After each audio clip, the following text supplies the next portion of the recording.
What is this? Flood warning in effect until 9 p.m. this evening. 1. Flooding caused by excessive rainfall is expected. Where? A portion of central North Carolina, including the following counties: Durham and Orange.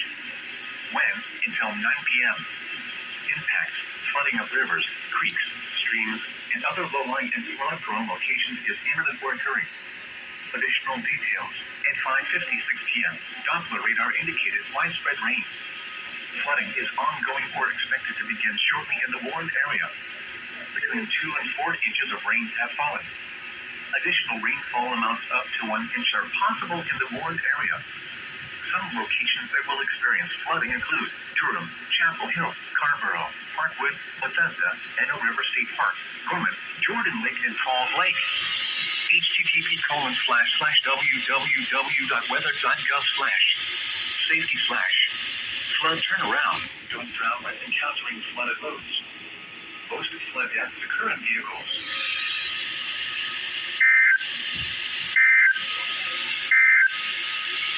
This is NOAA weather.